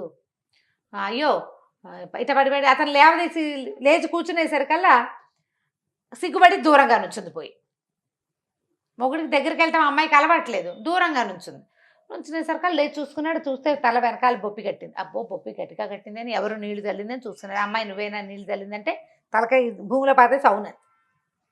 మొహం చూపించట్లా, సిగ్గుపడుతుంది అనమాట. అమ్మాయికి సిగ్గు ఎక్కువ. అక్కడి నుంచి ఏమన్నాడు, ఈ కొట్టిన వాడెవడో నా సంచి పట్టుకుపోయినట్టున్నాడు అని చెప్పి చూసుకున్నాడు. సంచి లేదు. ఈ పిల్లకి గుర్తేమిటి, బట్టలు మాత్రమే. సరే అక్కడి నుంచి లేచి నడవటం మొదలుపెట్టాడు. ఈ అమ్మాయి మొగుడే కదా, ఆయన వెనకాలే నడవటం మొదలుపెట్టింది. 1 నిమిషం అయ్యాక చూసుకున్నాడు. ఎవరమ్మా, ఏమిటి, నీకేమైనా అవసరమా, ఎక్కడ ఒకదాన్ని ఎందుకున్నావు ఏమిటి అని అడిగాడు. ఈ అమ్మాయికి తెలిపోయింది. ఏమిటి ఇలా అడుగుతున్నాడు, మొగుడు ఇలా అడుగుతున్నాడు ఏమిటి అనుకుని, ఈ తగిలిన దెబ్బకి వీడికి మతిపోయి ఉంటుంది. ఈయనకి మతిపోయింది, తన నా భర్తకి వెనకాలే వెళ్తే ఎప్పటికోప్పటికి రోగం కుదురుతుందిలే అని ఏం మాట్లాడలే. ఆయన మళ్ళీ నడుస్తున్నాం, వెనకాల నడిచేస్తుంటే ఇంకొంచెం ముందుకు వెళ్ళాక, అమ్మాయి చెప్పు నీకేమైనా సహాయం కావాలంటే చేస్తాను, పరోపకారార్థం ఏదో శరీరం అన్నాడు. అనేసరికల్లా అమ్మాయి ఏమంది, ఏడుపు మొహం పెట్టేసరికల్లా సరే మీకు ఎవరు లేరా అంటే లేరంది.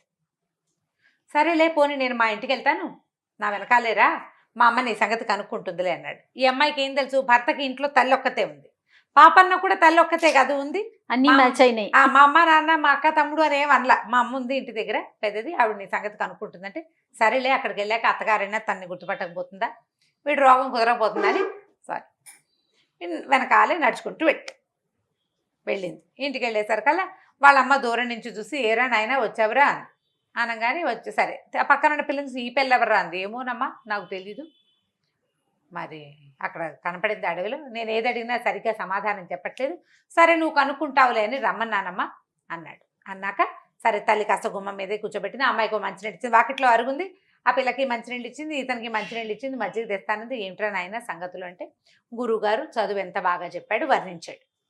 అక్కడి నుంచి రాజకుమారుడిని ఎవరో ఎలా పట్టుకున్నారో, ఆ పట్టుకున్న వాళ్ళని తను ఎట్లా వాళ్ళని చేసి రాజకుమారుడిని రక్షించాడు అది చెప్పాడు.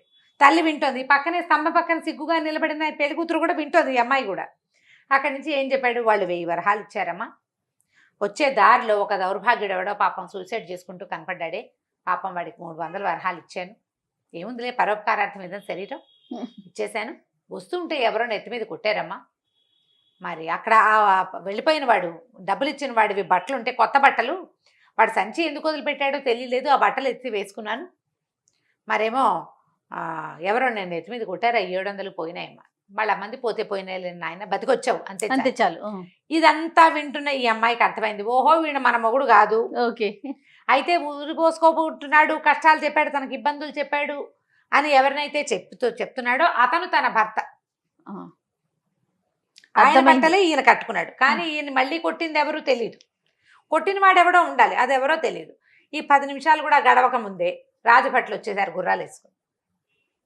పాపన్న గారు ఇల్లు చేరాడంటే ఇల్లు చేయరాని, లక్షణంగా చేయరాని అనేసరికల్లా వాళ్ళు ఏమన్నారు, మీకు రాజుగారు ఇచ్చిన డబ్బుల మూట ఏది అని అడిగారు. అడిగితే లేదు, నేను ఎవరికో ఇచ్చాను, ఎవరో నన్ను కొట్టి మిగిలిన డబ్బులు పట్టుకుపోయారు అంటే, ఒకడు ఆ డబ్బుల మూటతోటి డబ్బులతోటి దొరికాడు. ఓహో, దొరికాడా?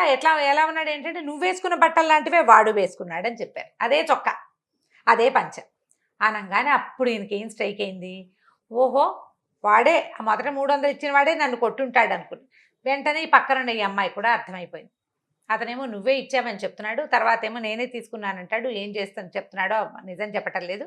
అందుకని రాజుగారు వాడిని ఖైదు చేయించారు, నేను తీసుకురమ్మన్నారు. అనగానే ఇతను అమ్మాయి పద్మ వచ్చి, ఆ పిల్ల పేరు పద్మ, వచ్చి కాళ్ళు పట్టుకుంది, అయ్యా నా భర్తను రక్షించండి, నన్ను కాపురాన్ని తీసుకెళ్ళమని మా అమ్మ నాన్న చాలా బలవంత పెట్టారు, అక్కడ ఏమి చెప్పలేక తీసుకొచ్చాడు, మీ పెళ్ళాన్ని నాతో కాపురానికి మా ఇల్లు వాకిలి సరిపెట్టడం కోసమే ఇంత పని చేస్తుంటాడు, రక్షించండి మమ్మల్ని అని కాళ్ళు పట్టుకునేసరికల్లా సరే అమ్మాయి ఇక్కడ ఉండు, నేను వీళ్ళతో వెళ్ళొస్తానని వెళ్ళేసరికల్లా అక్కడ ఒప్పుకున్నాడు, నేనే ఇచ్చాను, పోనీలేండి పాపం పెళ్ళాం కూడా ఉంది, వాళ్ళు బతకద్దు, వాడు ఏవో కష్టాల్లో ఉన్నాడు అని డబ్బులు ఇచ్చేయటానికి ఒప్పుకున్నాడు. రాజుగారు ఎక్కిరిచ్చారనమాట, నీకు ఇచ్చిన బహుమానం ఒకటి కొంత ఇచ్చావు, కొంత వాడు లాక్కున్నాడు అంటే, పోనీలేండి తెలియక లాక్కున్నాడు. ఈ లోపల ఆ చామన్న కూడా కాళ్ళు పట్టుకున్నాడు, బాబు నన్ను క్షమించండి, ధనాశ పడ్డాను అనవసరంగా, మీరు ఇచ్చిన డబ్బులతో సంతోషపడి వెళ్ళిపోయినా సరిపోయేది, అనవసరంగా నేను ఇంత పని చేశాను, ఈ పని పొరపాటు చేశానని కాళ్ళు పట్టుకునేసరికల్లా సరే రాజుగారు నీ ఇష్టం అన్నారు, డబ్బులు ఇతనివి కదా మరి అంతేగా. ఇతను ఏం చెప్పాడంటే, బాబు నీ పెళ్ళాం నీ భార్య అమాయకురాలు, అమ్మాయి మొహం చూసి జాగ్రత్తగా ఉండు, డబ్బులు జాగ్రత్తగా ఏదైనా వ్యాపారం పెట్టుకో, కాస్త పొలం కొనుక్కుని బుద్ధిగా వ్యవసాయం చేసుకో, పిల్ల బుద్ధిమంతురాలు అని చెప్పి ఆ అమ్మాయిని వాడిని తన వెంట పెట్టుకుని తీసుకొచ్చి ఆ పిల్లని అతని చేతికి అప్పచెప్పి వాళ్ళ ఇంటికి పంపించేశాడు. ఆ 1000 నాణేలు వాళ్ళకే ఇచ్చేశాడు. ఊరంతా ప్రచారం అయింది వీడికి అమాయకుడు అని.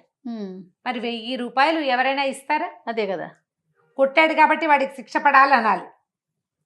నేను దానం చేయదలుచుకుంది 300, మిగిలిన 700 నాకు ఇప్పించండి అనాలి. ఏమీ అనలా, పరోపకారార్థం ఇతని శరీరం అంటాడు. సరే వాళ్ళ అమ్మ ఏమనుకుంది, చదువు అయ్యి వచ్చాడు, ఏదో పని చేసుకుంటూ ఉంటాడు, రాజుగారు ఎట్లాగో ఉద్యోగం ఇస్తానన్నారు, అప్పుడప్పుడు వెళ్ళి రాజుగారు కనపడితే రాజుగారే సంబారాలు పంపిస్తాడు వీళ్ళింటికి. మరి రాజకుమారుడిని రక్షించాడు కదా, పిల్లాడికి పెళ్లి చేద్దామంటే ఆ ఊళ్ళో ఒక్కళ్ళు కూడా ఈయనకి పిల్లని ఇవ్వడానికి ఒక్కళ్ళు, ఈ పాపన్నకి అమాయకుడు, ఒట్టి మట్టి బుర్ర, వీటితోటి కాపురం చాలా కష్టం. అందుకని ఎవరు పెళ్లి సంబంధం ఒప్పుకోవట్లేదు. వీళ్ళమ్మ ఏమనుకుందంటే, సరే ఇక పై ఊళ్ళలోంచి ఎవరినైనా పిల్లని చూద్దామని పై ఊళ్ళో పెళ్లి ప్రయత్నం చేయటం మొదలుపెట్టింది. సరే పక్క ఊళ్ళల్లో ఒక పెళ్లి సంబంధం ఉందని, ఆ పిల్లకి ఎవరు లేరు, అనాథ. అయితే ఒక శ్రీమంతుడు ఆ పిల్లని చేరదీసి ఇంట్లో ఉంచుకున్నారు. ఆ పిల్ల వాళ్ళ ఇంట్లో పనంతా చేస్తూ ఉంటుంది. అయితే వాళ్ళు 100 వరహాలు ఇచ్చిన వాళ్ళకి పిల్లని ఇస్తామన్నారు. ఆ పిల్లని పెళ్లి చేసుకోవాలంటే ఆ శ్రీమంతుల ఇంటికి ఒక 100 వరహాలు ఇవ్వాలి. వాళ్ళు ఆ పిల్లని పోషించారు చిన్నదేలేండి అని చెప్పి వచ్చింది ఒక సంబంధం. సరే వాళ్ళ అమ్మ ఏమనుకుంది, వరహాలకేం కొదవ, మనకి ఇప్పుడు రాజుగారి ప్రాపకం లభించింది, సరే ఒప్పుకుంది. ఈవిడ వెళ్ళి పిల్లని చూసిందో చూడలేదో, సరే మొత్తానికి పెళ్ళిళ్ళ పేరయ్య ద్వారా పెళ్లి సంబంధం కుదుర్చుకున్నారు. చుట్టుపక్కల వాళ్ళంతా ఓహో అన్నారు. పాపన్న కూడా సిద్ధపడ్డాడు పెళ్లికి. అయితే ఇతనికి పిల్లని చూసొద్దామని ఉంది, పిల్లని చూడాలంటే అడిగితే వీళ్ళంతా ఏమంటారో నవ్వుతారేమో అని కొంచెం సిగ్గుపడ్డాడు, మొహమాట పడ్డాడు, చిన్నవాడే కదా. అక్కడి నుంచి పురోహితుడిని కనుక్కున్నాడు. ఇతను ఏమన్నాడంటే ఆ పిల్ల పొద్దున్నే పాలు తీస్తుంది, ఉమ్. పొద్దుటి పూట వెళ్తే నీకు పిల్ల కనపడుతుంది. అక్కడ పాలు తీసేది ఆ పిల్లే. వాళ్ళ వాకిట్లోకి వెళ్ళి వాళ్ళ గేట్లోకి వెళ్ళి వాళ్ళతో పెరట్లోకి ప్రయాణం చేసావంటే ఏదో మామూలు మాట్లాడడానికి వెళ్ళినట్టు వెళ్ళు, పిల్లని చూసి రావచ్చు అన్నాడు. ఆయనకి ఎవరికి చెప్పొద్దని పెళ్లి కూతురికి నగలు కొనుక్కొస్తానమ్మా అని చెప్పాడు వాళ్ళ అమ్మకి. వీళ్ళు ఉన్నది పల్లెటూరు కాదు. సరే వాళ్ళ అమ్మ కూడా సరేనంది. ఇతను ఏం చేశాడు, కాస్త బొడ్లు డబ్బులు చిన్న మూట కట్టుకుని, చిన్న మూటలు కడితే అప్పట్లో ఇంత కూడా సంచులు ఉండేవి, డబ్బులు రొంటిని పెట్టుకున్నాడు. సరే పొద్దున్నే ప్రయాణమై వెళ్ళాడు. వెళ్ళేసరికి అలా ఏమైంది, పెందరాళి వెళ్ళిపోయాడు బాగా. ఆ అమ్మాయిని తెల్లవారే చూడాలంటే పాలు తీసేది ఎప్పుడు పావు తక్కువ వరకు పాలు తీసేస్తారు. ఈయన 5 కాకుండా బయలుదేరాడు, నడిచి వెళ్ళాలి కదా. ఈ వెళ్ళే దారిలో ఏమింది, ఇంకా ఆ ఊరు సమీపిస్తుండగా ఒక అతను కింద పడి మూలుగుతున్నాడు. ఓ బండి ఉంది, ఆ బండి ఒక అమ్మాయి దిగి అతన్ని ఓదారుస్తుంది. వాళ్ళిద్దరూ వలవలా ఏడు చేస్తున్నారు. ఆ అమ్మాయి కళ్ళు తుడుచుకుంటుంది, అతను అమ్మో అయ్యో అని మూలుగుతున్నాడు. అయ్యో అయ్యో మీకేం కష్టం వచ్చిందంటే, పరోపకారార్థం ఇదని శరీరం అన్నారు మా గురుగారు, మీకు ఏమైనా సహాయం కావాలంటే చేస్తానన్నాడు. అనేసరికల్లా ఇతను ఏం చెప్పాడు, కాదండి మేము వేరే ఊరు ప్రయాణం అయ్యాం, ఎద్దులు లేవు, బండి నేనే లాగుతున్నాను, ఈమె బండిలో కూర్చోబెట్టుకున్నా, ఎదురు దెబ్బ తగిలిందండి, కాలు పచ్చడైపోయింది, నేనేం బండి దోసుకెళ్తాను, ఈ ఊళ్ళో ఉంటే మేము దొరికామంటే మమ్మల్ని చంపేస్తారండి, ఊరు దాటి వెళ్ళిపోవాలి అనేసరికల్లా ఇతను ఏమన్నాడు, దానిదేముంది, నువ్వు కూడా బండిలో కూర్చో, నేను లాగుతాను, నువ్వు ఎక్కడికి వెళ్ళాలంటే అక్కడికి నేను తీసుకెళ్తా అన్నాడు. అనేసరికల్లా సరే ఎవరో ఒకళ్ళు సహాయం చేస్తామంటే ఒంటెద్దు బండి, దానికి ముందు భాగంలో దూరి పట్టుకుని లాగితే బండి ముందుకు కదులుతుంది. అవును. సరే ఆ అమ్మాయిని ఎక్కమన్నాడు. ఈ పిల్ల ఇతన్ని కూడా ఎక్కించాడు. ఇద్దరు వయసులో ఉన్నట్టుగానే ఉన్నారు. ఆ అమ్మాయి కొంచెం చూపులకు బాగుంది, అబ్బాయి కూడా కుర్రాడు బాగానే ఉన్నాడు, ఈడు జోడుగా ఉన్నారు. సరే ఈ బండి ఎక్కిన తర్వాత ఈ నడిచి తీసుకెళ్తున్నాడు, వాళ్ళిద్దరిని లాక్కెళ్తున్నాడు. అతను నడవలేడు కదా, కాలికి గట్టిగా దెబ్బ తగిలేసింది, నెత్తురు వస్తుంది. ఆ అమ్మాయి చేర్చించి కూడా తడిపి కట్టేసింది కాలికి. ఆ కాలు చాపు కూర్చున్నాడు అతను. ఇతను మీరు దంపతులు అండి అని అడిగాడు పాపన్న. దంపతులు అవుదామనే బయలుదేరాం బాబు అన్నాడు. అదేమిటి దంపతులు అవ్వడానికి మీ ఇద్దరే బయలుదేరటం ఏమిటి అని అడిగేసరికల్లా ఏమన్నాడు, ఏం చెప్పను బాబు, దీనికి అమ్మా నాన్న లేరు, మరి ఓ శ్రీమంతులు ఇంట్లో ఉంటుంది, నేనేమో వీళ్ళ పక్కింట్లోనే పని చేసుకుంటాను. సరే దీనికి పెళ్లి సంబంధాలు వస్తున్నాయి, వాళ్ళు చూస్తున్నారు, ఆయనకి 100 వరహాలు ఇస్తే కానీ పిల్లనివ్వని అంటున్నాడు. నా దగ్గర 2 వరహాలు కూడా లేవు, మేమిద్దరం ఎప్పటి నుంచో కలిసి పని చేసుకుంటున్నాం, నేను పక్కింట్లో పనిచేసేదాన్ని, అది వాళ్ళ దొడ్లో పనిచేసేది, ఇద్దరం కలిసి చిన్నప్పటి నుంచి ప్రేమించుకున్నాం, ఆయన ఒప్పడు. ఈ లోపల ఎవరో పెళ్లి సంబంధం ఒకటి కుదిరిపోయింది. ఈ లోపల ఆ పక్క ఊళ్ళో నుంచి ఒక పెళ్లి సంబంధం వచ్చింది, వాళ్ళు 100 వరహాలు ఇవ్వడానికి ఒప్పుకున్నారు. ఆ పెళ్లి కొడుకు కొట్టి మట్టి బుర్రట. మరి ఏం చేస్తాము, అందుకని ఆ పెళ్లి వాళ్ళు వస్తారని మేమిద్దరం కలిసి పారిపోతున్నామండి, మా తాతగారి ఊరెళ్ళి అక్కడ పెళ్లి చేసుకుంటాము, పెళ్ళి అయిపోయాక వాళ్ళు ఏం చేస్తారు చెప్పండి అన్నాడు. అనగానే ఈయన బండి ఆపేసి ఉంచున్నాడు. అదేంటండి ఆపేశారు, ఎవరో ఒకళ్ళు వస్తారండి అన్నాడు. అక్కర్లేదు, మీరు పారిపోవాల్సిన అవసరమే లేదు, అసలు ఈ అమ్మాయిని తీసుకుని పారిపోవటమే తప్పు, ఆయనతో మాట్లాడాలి, వాళ్ళు ఒప్పుకోరండి. ఎందుకు ఒప్పుకోరు అంటాడు ఇతను. కాదండి, ఎవరో 100 వరహాలు ఇచ్చి పెళ్లి సంబంధం కుదుర్చుకున్నారంటే ఆ 100 వరహాలు ఇచ్చింది నేనే నాయన, నువ్వేం కంగారు పడక, 100 వరహాలు పెళ్లి సంబంధం నేనే అని చెప్పి బండి తిప్పి వెనక్కి తీసుకెళ్ళేసరికి ఈ లోపల ఈ అమ్మాయి ఇంట్లో లేదని కనపడలేదు, పారిపోయింది, ఎక్కడికో వెళ్ళిపోయింది, ఏదో బట్టల మూటైనా పట్టుకెళ్తారు కదా, బట్టలు పట్టుకుపోయిందని తెలిసి ఆ శ్రీమంతుడు, ఆ పెద్దింటి ఆయన అటు ఇటు తిరుగుతున్నాడు కోపంగా. కొంప ముంచేసింది, ఇప్పుడు వాళ్ళు వస్తే నేనేం సమాధానంతో మాట పోయింది కదా. అవును.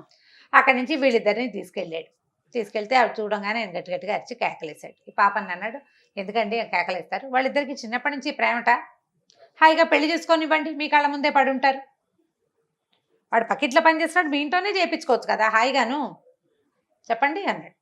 అనేసరికల్లా అంటే ఇప్పుడు ముందు ఏం చెప్పాడంటే, నీకు 100 వరహాలు కావాలి అంతే కదా, వరహాలు నా దగ్గర ఉండే నేను ఇస్తానన్నాడు, 100 వరహాలు నేను ఇస్తాను, పెళ్లి చేసుకో, పిల్లని ఆయనకు చెప్పకుండా తీసుకెళ్ళకూడదు, వాళ్ళు పెంచారు కాబట్టి అని వెనక్కి తెచ్చేసరికల్లా ఇతను అన్నాడు, ఆయన శ్రీమంతుడు, కాదండి పెళ్లి సంబంధం కుదర్చడానికి ఏముందండి, వాళ్ళు ఎవరికో ఒప్పుకున్నాను, నా మాట పోతుంది, ఈ ఊళ్ళో చాలా పేరున్నవాడిని నేను, వాళ్ళు 100 వరహాలు ఇచ్చినా అందులో సగం ఈ పిల్లకే ఇచ్చేవాడిని, నేను మాట ఇచ్చేసే అది బాగుండదంటే, మీరు మాట ఇచ్చింది మాకేనండి, నేనే పాపనని ఇందాక చెప్పలా ఇప్పుడు చెప్పాడనమాట.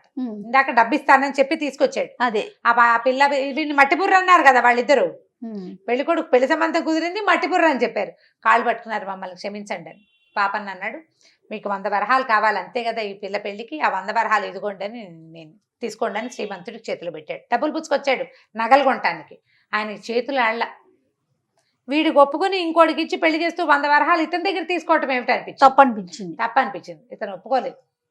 పాపయ్య ఒప్పుకోలేదు. కాదండి, ఒక 100 వరహాలతోటి ఒకళ్ళు జంట ఎందుకు విడిపోవాలి, శాశ్వతంగా వేరైపోతారు కదా, పర్వాలేదంటే ఆయన ఏం చేశాడు, ఆ 100 వరహాలు ఎత్తి ఆ పనిమ్మాయి చేతిలో పెట్టాడు. ఆ లక్ష్మి చేతిలో, ఆ పిల్ల పేరు లక్ష్మి, తన చేతిలో పెట్టాడు. మీ ఇద్దరు హాయిగా మీ జీవితం మీరు గడపండి అని చెప్తే ఆ శ్రీమంతుడు ఆశ్చర్యపోయాడు. ఇదేం పరోపకారం నాయన, ఎక్కడా లేని విడ్డూరం అని ఆశ్చర్యపోయాడు. కానీ వాళ్ళకి పెళ్లి చేసేయండి అంతేనన్నాడు. అంతేనా, నాకు ఇంకేముంది, సరే అని అనుకుని వాళ్ళేమో లక్ష్మిని ఆ పక్కనింటి కుర్రాడు ఇద్దరు పెళ్లి చేసుకున్నారు. పాపన్నేమో ఇంటికి వచ్చేసాడు. వాళ్ళ అమ్మ లబో దిబోమని మొత్తుకుంది. ఇదేమిట్రా నాయన పెళ్లి చేసుకోమంటే, ఇవో డబ్బుకు డబ్బు పోయే, పిల్లకి పిల్ల పోయే, వాళ్ళకి పెళ్లి చేసి వచ్చావు ఎట్లాగరా నువ్వు అంటే, పోనీ అమ్మా పరోపకారం కంటే ఎక్కువ ఏమిటి అంటాడు ఈయన. పాపం ఒక 100 తోటి వాళ్ళ జీవితం పాడైపోవాలా? అదే కదా. 100 వరహాలు ఎంతలో సంపాదిస్తాం, కూలీనాలు చేసుకుని రోజుకో రూపాయి కూడబెట్టినా కొన్నాళ్ళకి 100 అవుతుంది. పాపం వద్దు నాకు అలాంటి పెళ్ళి అన్నాడు. కానీ ఊళ్ళో అయిన ప్రచారం వల్ల ఇతనికి పెళ్లి సంబంధాలే రాలేదు, పెళ్ళిళ్ళు లేవు, పెళ్ళి లేదు. ఏ సంబంధం అడిగినా వీడికి మేము ఇవ్వం, వీడు తెలివి తక్కువ పెద్దమ్మ. ఇందులో ఇతని మంచితనం ఎంత ఎక్కువ ఉందో ప్రజలకి తెలివి తక్కువతనంగా అర్థమవుతుంది. అది వీడు మందబుద్ధి, తెలివి తక్కువ వాడు, అవతల వాళ్ళంతా వీడిని ఎక్స్ప్లాయిట్ చేస్తున్నారు అనిపిస్తుంది కదా. దాంతో ఇక వాళ్ళ అమ్మ ఏమంది, ఇక నీ పెళ్ళి వదిరా నాయన, నాకు ఆశ పోయింది అంట మొదలెట్టి. అబ్బాయి ఏమన్నాడంటే, పాపన్న అమ్మ అట్లా కాదే, దేశాటం చేస్తాను 4 రోజులు, చదువుకున్నానా, నాకు నా చదువు కొంత రాణింపు రావాలి కదా, కొంత డబ్బు తీసుకుని దేశాటం చేస్తా, ఎక్కడైనా నాకు తగిన పిల్ల దొరికితే పెళ్లి చేసుకుంటాలే. ఈ చుట్టుపక్కల ఊళ్ళలో ప్రచారం అయింది. ఈ ఊర్లు దాటి బయటకు వెళ్తే ఎవరో ఒకరు దొరుకుతారు. రూపసీతను కొంచెం చూడటానికి బాగానే ఉంటాడు, దృఢమైన వాడు బాగా, అందుకని ఎక్కడో చోటు చేసుకుంటానులేమ్మా అన్నాడు. అనేసరికి వాళ్ళమ్మ వదిలిపెట్టేసింది. సరే వెళ్ళరా నాయన. అయితే ఏమైంది, ఇతను వెళ్తూ కూడా దారిలో ఎవరు ఏది సహాయాలు అడిగితే వాళ్ళకి సహాయం చేయటం, అడగక్కర్లా, ఎవరైనా బరువు మోసుకుంటుంటే నా చేతికి వెండి నేను పట్టుకొస్తాను, సహాయం చేస్తానండి, పరోపకారార్థం ఇదని శరీరం అంటాడు. అది ఆ బ్యాగ్ బుచ్చుకు వెళ్తాడు. అట్లా వెళ్తూ తిరుగుతూ ఉన్నాడు. వెళ్తూ ఉంటే ఒక దేవస్థానం దగ్గర ఒక పెద్ద సంత జరుగుతుంది. ఆ సంతలో బాగా తిరిగాడు, అటు ఇటు తిరిగాడు, ఏవో తినుబండారాలు ఏవో కొనుక్కున్నాడు, ప్రయాణంలోకి ఉంటాయని. అయితే ఏమైంది, ఓ కొట్టు దగ్గర కాస్త చెరుకు రసం బండి ఏదో ఉంటే చెరుకు రసం తాగుతూ కూర్చున్నాడు. ఒక ముసలాయన చాలా బరువైన సంచిని మోయలేక మోస్తున్నాడు. మోస్తుంటే ఏమన్నాడు, అయ్యా ఇంత పెద్దవారు ఎందుకంటే ఈ సంచులు మోస్తున్నారు, ఎవరో మగపిల్లలు లేరు మీ ఇంట్లో అన్నాడు. ఎక్కడైనా మగపిల్లలు, ఎప్పుడో మా కొడుకు పోయాడు, నాకున్నదల్లా ఒక కోడలు మనవరాలు, ఆడాళ్ళు ఏమొస్తారని నేనే సామాన్లకి సంతలకి వాటికి వస్తాను, బళ్ళు గిళ్ళు ఏమి లేవు నాయన, ఏదో ఇల్లు వాకిలి ఉన్నాయి కానీ అన్నాడు. అనగానే అబ్బాయి ఇతను ఏమన్నాడు, పాపన్న ఆ సంచి నాకు ఇవ్వండి, మీ ఇంటి దాకా తెచ్చి పెడతాను అని చెప్పేసి, ఇతను మంచి బలశాలి కదా, ఆ మూట ఎత్తి భుజాన్ని వేసుకున్నాడు. ఆయన సరే కొంచెం కుర్రాడు బాగున్నాడు, ఏదో మాట మంతి ఆడుతూ ఇంటి దాకా తీసుకుపోయాడు. సరే కొంచెం చీకటి పడ్డ కాస్త వెలుగుండగానే ఇంటికి వెళ్ళారు. సరే లోపల నుంచి మంచినీళ్ళు తీసుకొచ్చారు, ఇచ్చారు. సరే వేరే ఊరు వెళ్ళాలి, ఇంకో ఊరు వెళ్ళాలి, అక్కడి నుంచి ప్రయాణం చేయాలి కదా, కొత్త ఊళ్ళు చూడాలి అతను. అనేసరికల్లా ఆయనే అన్నాడు, బాబు ఈ రాత్రికి ఉండి అన్నం తిని పడుకోబోయి రేపు పొద్దునే వెళ్తూ కానీ, అక్కడేం వలసిన పని లేకపోతే అక్కడేం పని పాట ఏముంది, తిరగడానికే కదా, దేశాటనే కదా చేయబోతోంది, ఇక్కడే అన్నం తిని పడుకోమన్నాడు. పడుకోమనేసరికల్లా సరే ఇతను ఏం చేశాడు, వాళ్ళ ఇంట్లో అన్నం తిన్నాడు, వాకిట్లో అరుగు మీద పై పంచపరుచుకొని పడుకున్నాడు. అప్పటి రోజుల్లో లైఫ్స్ ఇంత సింపుల్గా ఉండేవి.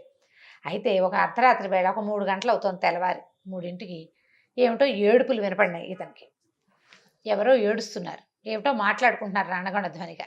లేచి వెళ్ళి చూస్తే ఎక్కడ ఇది, వాకిళ్ళు కొంచెం వాకిల్లాగా ఉంది, ఓ ఇల్లు, ఇంటికి అరుగుంది, వెనకాల పెరట్లోంచి మాటలు వినపడుతున్నాయి. అర్ధరాత్రి 3ంటికి పెరట్లో ఏం మాటలు వినపడాలి. ఈయన వెనక్కి వెళ్ళాడు. ఒక పెద్ద నడివయసు ఆవిడ, ఓ పిల్ల, ఇద్దరు ఏదో మాట్లాడుకుంటున్నారు, నూతిలోకి దిగాలని చూస్తున్నారు వాళ్ళు ఇద్దరు. నువ్వు వద్దు నేను దిగుతా, లేదా మేమిద్దరం కలిసి దిగుదామని. ఈయనకు అర్థం కాల, ఈ పాపయ్యకి అర్థం కాక, అమ్మ ఏం పడిపోయింది, కావాలంటే నేను దిగుతా, మీరిద్దరు దిగబాకండి అన్నాడు. అనేసరికి ఇద్దరు లబో దిగోమని ఏడ్చారు. మేము దిగట్లేదు బాబు, దూకుతున్నాము, దూకాలి, మా పరిస్థితి బాగుండలేదు, మేమేం చేస్తాము అనేసరికి ఈ లోపల ఈ పాపన్న పెద్ద గొంతుతోటి మాట్లాడతాడు. లోపల ముసలాయనకి వినపడింది. ఆయన లేచి పరిగెత్తుకుంటూ బయటకు వచ్చి చూశాడు. ఇదేమిటి అమ్మ ఇట్లా చేస్తాంటే, ఇంకేం చేయను తాతయ్య, చచ్చిపోవడం కంటే ఇంకొక చిత్రం ఉందా నాకు అని ఆ పిల్ల ఏడవటం మొదలుపెట్టి, ఏమిటి వాళ్ళకు వచ్చిన కష్టం, ఏమిటి కష్టం అని అడిగేసరికల్లా ముసలాయన అన్నాడు, ఏం చేయను ఆయన, నాకు ఒకడే కొడుకు, ఒక కోడలు, ఒక మనవరాలు, ఈ పిల్ల పుట్టిన 4-5 ఏళ్ళకి మా అబ్బాయి పాము గారు చచ్చిపోయాడు, ఈ కోడల్ని పిల్లని సాక్కొస్తున్నాయి. పిల్లకి 16 పెళ్ళిడు వచ్చింది. 16-17 ఏళ్ల పిల్ల. పిల్ల 10వ ఏట వ్యక్తురాలు అవుతుంది. ఇంకా జాతకం చూపిద్దామని జాతకం చూపిస్తే మా పిల్ల నష్టజాతకురాలని, దానికి పెళ్ళవంగానే భర్త చనిపోతాడు, విధవ యోగం ఉందని, వైధవ్యం ఉంది అని జాతకంలో చెప్పారు. ఏ పెళ్లి సంబంధం వాడొచ్చినా అది కనపడుతోంది. మా ఊరు పురోహితుడు ఆ మాట ప్రచారంలోకి వచ్చేసింది. పురోహితుడు చెప్పేశాడు. దాంతో పెళ్లి సంబంధాలు లేవు. సరే పెళ్లి చేస్తే వైధవ్యం వస్తుంది కాబట్టి ఎందుకు వచ్చిందిలే అని ఆ పెళ్లి సరే ఏనాటికైతే ఆనాటికి వస్తుంది, మనంతటా మనం ప్రయత్నం చేద్దని పిల్ల వ్యక్తురాలు అయింది. ఇంకా ఇంట్లోనే ఉంచుకున్నాం. అయితే ఈ రాజుగారు ఒక ఇది వేయించారు, తమకు ఏంటంటే 16 సంవత్సరాలు నిండిన పిల్లలు ఎవరైనా వివాహం కాకుండా ఉంటే వాళ్ళకి గ్రామాధికారి ఇష్టం వచ్చిన వాడికి ఇచ్చి పెళ్లి చేసేస్తారు. 16 ఏళ్లకి పిల్లకి పెళ్లిళ్ళు చేసేసేయాలని రాజుగారు ఒక ఆజ్ఞ జారీ చేశారు. ఈ జారీ చేసిన ఆజ్ఞ ప్రకారం ఈ పిల్లకి 16 ఏళ్ళు నిండితే రేపొద్దున గ్రామాధికారి వస్తే ఆ ఊళ్ళో ఉన్న 2వ పెళ్లివాడికో 3వ పెళ్లివాడికో ఇచ్చి పెళ్లి చేసేస్తారు ఈ పిల్లని. 2వ పెళ్లివాడు పోతే వాడి సంతానానికి ఈ పిల్ల దొరికేస్తుంది. అంతే కదా. అదే కదా. అందుకని ఈ పిల్ల లబోదిబోమని ఏడుస్తుంది. ఇప్పుడు పెళ్ళి ఎక్కడ జరుగుతుంది దానికి? అందుకని ఏడుస్తున్నావు. పిల్ల ఏమో దూకులో దూకుతామని వస్తే తల్లి వెనకాలే పరిగెత్తుకొచ్చి నేను కూడా దూకుతానంటుంది. అది విషయం. వాళ్ళు తెలియక ఈయనేమో ఏదో పడిపోయిందని నేను దిగి తీస్తానమ్మా అంటున్నాడు అనమాట. సరే ఇది వినేసరికల్లా ఏ పాపని అన్నాడు, దాందే ఉందండి, మీలో పెళ్ళైపోయిందని చెప్పండి అన్నాడు. ఎట్లా చెప్తాం పెళ్ళైపోయిందని అనేసరికల్లా ఈ ఆయన ఏమన్నాడు ముసలాయన, అయ్యో అది కాదు నాయన, గ్రామాధికారి ఒకటే రాడు, పురోహితుడిని వెంబడి పెట్టుకొస్తాడు, ఈ పిల్లకి పెళ్లి కాలేదని చెప్తాడు ఆయన, అది తెలిసిపోతుంది అనేసరికల్లా ఇతనే ఏమన్నాడు, అయితే ఏముంది పెళ్ళి రేపొద్దున చేసేసుకుందాము ఏముంది అన్నాడు. అనేసరికల్లా అయ్యో నాయన నువ్వు చచ్చిపోతావు, నాకు అట్లా నువ్వు చచ్చిపోతావు కదా. ఏం చెప్పాడు పురోహితుడు, ఈ పిల్లకి పెళ్ళి అయితే భర్త చచ్చిపోతాడు అని చెప్పాడు. నీకెందుకు వచ్చింది నాయన ఈ కష్టం అంటే, ఏం పర్వాలేదండి, పరోపకారార్థం ఇదే శరీరం అన్నారు మా గురువు గారు, ఏమవుతుంది వివాహం చేసుకుందాము, నేనే పెళ్లి కొడుకునని చూపిస్తారు, ఎలాగూ నువ్వు నా దారి నేను పోతా, మీ పిల్లని మీరు ఉంచుకోండి అన్నాడు. అనేసరికల్లా సరే ఆయన తాతగారు తల్లి సంతోషించారు, వీడెవడో మంచివాడు దొరికాడు, పోనీ పిల్లకి పెళ్ళయిందన్న పేరైనా ఉంటుంది.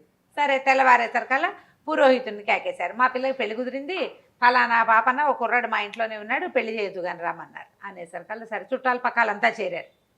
మధ్యాహ్నానికల్లా గ్రామాధికారి కూడా వచ్చాడు, పెళ్లి చేసుకుంటున్నారు కదా ఇంకేముంది, సరే ఊరుకున్నాడు. సరే చుట్టుపక్కల ఊళ్ళో ఉన్న వాళ్ళంతా వచ్చారు, గబగబా పందిరేశారు. అప్పుడున్న కంసాలి గబగబా నా దగ్గర చేసిన సూత్రాలు ఉన్నాయి పట్టుకొస్తానన్నాడు. నేచర్ల పద్మశాలీలు ఉంటారు, వాళ్ళు 2 పట్టు చీరలు పట్టుకొచ్చి ఇచ్చారు, అన్నీ అమిరిపోయినాయి. మధ్యాహ్నానికి పెళ్ళి. అయితే ఏమైంది, పురోహితుడికి ఏం భయపట్టుకుంది, ఈ కుర్రాడెవడో పెళ్లి కొప్పుకున్నాడు, వీడు ఏమీ కాకుండా చూడడానికేమో పిడిరాయల్లే ఉన్నాడు, గుండుపిక్కలే, రేపొద్దున వీడికి ఏమీ కాకపోతే నా జ్యోతిష్యం ఊళ్ళో ఎవరైనా నమ్ముతారా? ఎవ్వరూ నమ్మరు. సో తను చెప్పింది నిజం అవ్వాలని ఏం చేశాడు ఆయన, ఓ నీళ్లలో ఏదో పదార్థం కలిపి పట్టుకొచ్చాడు. వివాహం సంపన్నమైంది, చక్కగా పెళ్లి చేసేశారు. అందరూ చూశారు, చక్కగా ఉన్నాడు పిల్లాడు అని, బాగున్నాడు అనుకుంటే ఈయన అన్నాడు, నాయన ఈ నీళ్ళన్నీ తాగేసేయి అని తీర్థం ఇచ్చాడు. గంగాజలం అని చెప్పి ఇచ్చేసరికల్లా ఈ పాపాన్ని ఏం చేశాడు, తాగేశాడు. పెళ్ళి అయిపోయింది, తలంబరాలు పోస్తున్నారు, ఇంకా ఏమిటో హోమం ఏమో అవన్నీ ఉంటాయి కదా, ఉన్నట్టుండి ఈ పాపాన్ని విరుచు పడిపోయేసరికి లబో దిబోమని ఏడ్చారు. ఈ పురోహితుడు అన్నాడు, నేను ముందే చెప్పాను కదా, ఇది నేను చెప్పాను మీరు వినలేదు, పిల్ల పెళ్లి చేశారు, ఇదిగో ఇలాగైంది. అయ్యో ఊళ్ళో వాళ్ళంతా అయ్యో వీడెవడో ఎక్కడి నుంచో వచ్చాడు, శుభ్రంగా ఉన్నాడు కుర్రాడు, పాపం లబలబలాడిపోయారు. ఆ పిల్ల ఏడుపు, పెళ్లి కూతురు ఏదో చక్కగా మంచి మొగుడు దొరికాడు అనుకుంటే ఇలా అయ్యింది. తాతయ్య ఏడుస్తున్నాడు, అమ్మ ఏడుస్తున్నాడు, అందరూ ఏడ్చారు తలా ఒక పక్కన. గ్రామాధికారి వచ్చి వివాహం అవ్వగానే పెండి కుమారుడు మరణించాడని రాసుకున్నాడు. మరణించేశాడు, పడిపోయాడు. పడిపోతే చచ్చిపోవడమే. ఇంకా అప్పుడు డాక్టర్ల ఇలా చూద్దామా, ఇక్కడ చేయబెట్టి చూస్తాం, అవన్నీ వాళ్ళకి తెలుసా చచ్చా. పురోహితుడు ఒక మాదిరిగా ఆయుర్వేదం వైద్యం చేసే ఆయన పోయాడు పిల్లాడు అన్నాడు. అంతే సంగతులు. అందరూ ఏడ్చారు. ఒక గంట గడిచింది. వీడికి ఎట్లా వీళ్ళు పుట్టి వాళ్ళకి కబుర్లు చేయాలో వీళ్ళకి తెలియలే. పైగా వెంటనే సినిమాలలాగా ఇలా పడిపోగానే ఇలా తీసుకుపోరు కదా. నలుగురు ఏడ్చి వారా వీరా ఈ కుర్రాడు ఎక్కడి నుంచి వచ్చాడు, ఏ ఊరు నుంచి వచ్చాడు కనుక్కోవాలి అని మాట్లాడుకునే లోపల ఒక పెద్దగా ఒక కేక పెట్టి లేచుకూర్చున్నాడు. ఈ పాపను లేచుకూర్చున్న సార్ అందరు నిర్ఘాంతపోయారు. ఏమిటి ఎట్లా పడిపోయాడు, ఎందుకు లేచుకూర్చున్నాడు అని. ఇతను ఏమన్నాడు, ఏమిటో మంచినీళ్ళు ఇచ్చారు పురోహితుడు, తాగిన తర్వాతే నాకు కొంచెం తిక్కగా అనిపించింది, నేను నా తల తిరిగి పడిపోయాను అన్నాడు. అనేసరికల్లా జనాలంతా చేరారు. ఏమిచ్చావు చెప్పు నువ్వని. ఈ పురోహితుడు వెంటనే తిరుక్కున్నాడు. వీడి దుంప దగ్గర వీడు గట్టి పిండాం, బలశాలి, విషం కల్పించినా వాడు చచ్చిపోలేదు. స్పృహ తప్పిపోతే తీసుకెళ్ళి తగలేస్తే అయిపోయేది. వీడు స్పృహ తప్పినా కాసేపట్లో తేరుకున్నాడు. 2 గంటల్లో లేచి కూర్చున్నాడు. వాడు చాలా కాలం గురువు దగ్గర ఉన్నాడా, అన్ని ఆకులు అలమలు అన్ని తిని గట్టిగా తయారయ్యాడు అతను. పురోహితుడు వెంటనే తేరుకుని నేనే కల్పించాను ఈ పిల్లాడికి అన్నాడు. ఎందుకుట, ఇప్పుడు అమ్మాయి జాతకంలో దోషం ఉంది, భర్త మరణించాలి. పిల్లాడి జాతకం నేను గుణించా వాడు చెప్పిన ప్రకారం. వీడికి ఇప్పుడు దీర్ఘాయుష్యు.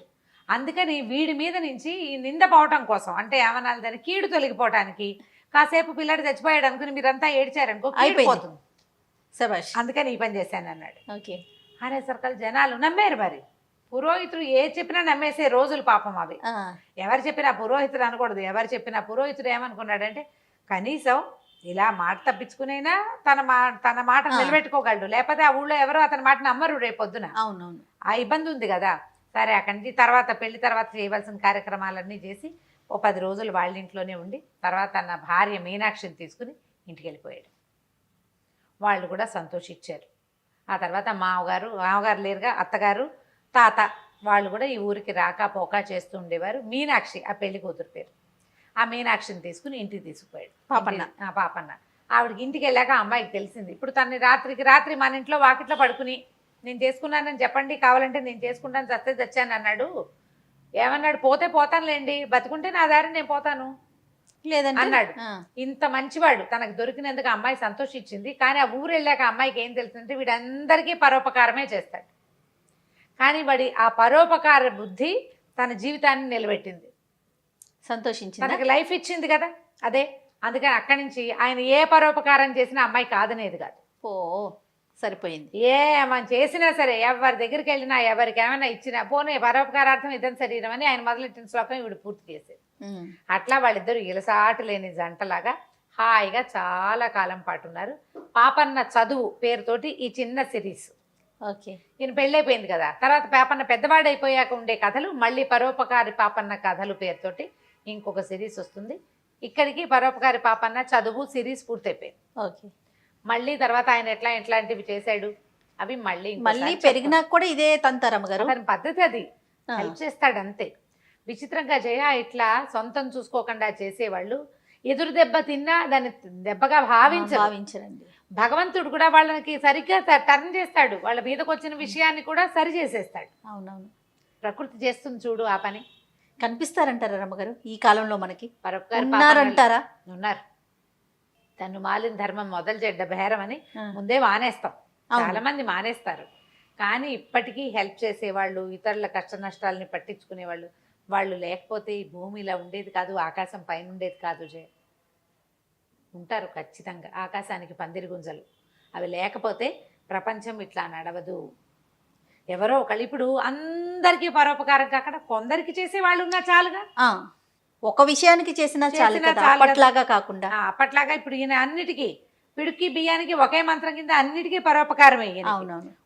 కొన్ని విషయాల్లో నేను నా ఉద్యోగం నేను చేసుకుంటాను, నా పని నేను చేసుకుంటాను, నా పనిలో ఇంకోటి భాగస్వామ్యం ఇవ్వను, కానీ నేను రోజుకో 100 రూపాయలు దానం చేస్తా అంటే కూడా పరోపకారమే. అలాంటి వాళ్ళు ఉన్నారు కాబట్టి ఇంకా భూమి నడుస్తోంది. అవునమ్మ, మొన్న కూడా మనం చూసాం చూడండి ఈ సిచ్యువేషన్ లో ఎంతంత హెల్ప్లు చేశారు జయ. అసలు తనను మించి చేసిన వాళ్ళు చాలా మంది, రోజు అన్నం వండి పెట్టిన వాళ్ళు, దారిపోతున్న వాళ్ళకి ప్రతిరోజు బాక్సులు కట్టించి ఇచ్చిన వాళ్ళు, ఎక్కడెక్కడెక్కడి నుంచో డబ్బులు తెప్పించి అవును దానం చేసిన వాళ్ళు. అవును. ఈ దారిలో వీళ్ళకి ఆ డబ్బు అవసరం కాబట్టి వాళ్ళ దారిలోనే ప్రజలు నడిచెళ్తుంటే వాళ్ళకి డబ్బులు పంపించిన వాళ్ళు.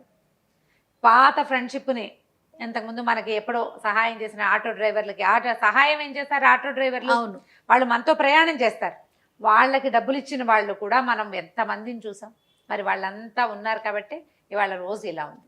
ఖచ్చితంగా రమ్మగారు. కానీ ఈ లక్షణాన్ని అలవర్చుకోవటం ఎంతకైనా సరే, అంటే పూర్తిగా మీరు అన్నట్లు పాపన్నలాగా చేయలేకపోయినా మనకి తోచినంత మనం చేసుకుంటూ చేయగలిగినంత సహాయం, మనకి ఇబ్బంది లేనంత మటుకు చేసినా కూడా మంచిదే. అంతే.